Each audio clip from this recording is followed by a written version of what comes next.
खुश खबर, आता अवयव प्रत्यारोपणही मोफत, 5 लाखांवरील खर्चही सरकार उचलणार. आरोग्य क्षेत्रातून एक मोठी दिलासादायक बातमी समोर आली आहे.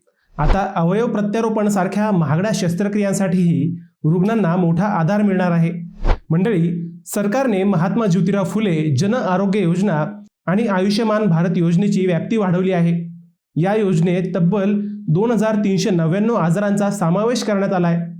यातील सर्वात मोठी आणि महत्त्वाची गोष्ट म्हणजे आता हृदय, यकृत, किडनी, फुफ्फुस, बोन मॅरो आणि कॉर्निया यांसारख्या खर्चिक अवयव प्रत्यारोपण शस्त्रक्रियाही या योजनेत समाविष्ट करण्यात आल्यात. आधी या योजनेअंतर्गत उपचाराची मर्यादा 5 लाख रुपयांपर्यंत होती, पण आता जर शस्त्रक्रियेचा खर्च यापेक्षा जास्त झाला तरी उर्वरित खर्चही सरकारच उचलणार आहे. म्हणजेच पैशांअभावी थांबलेले उपचार आता पूर्ण होऊ शकतात. याचा सर्वात मोठा फायदा त्या रुग्णांना होणार आहे ज्यांना पैशांअभावी उपचार घेता येत नव्हते. या योजनेचा लाभ घेण्यासाठी रुग्णांनी नोंदणीकृत रुग्णालयात जाऊन आरोग्य मित्राशी संपर्क साधावा लागतो.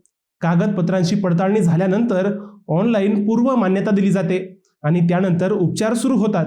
मंडळी, सरकारच्या या निर्णयामुळे आरोग्य क्षेत्रात मोठा बदल होणार आहे.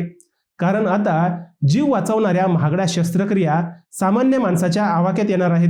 ही महत्त्वाची माहिती प्रत्येकापर्यंत पोहोचली पाहिजे, जेणेकरून गरजूंना लाभ मिळेल.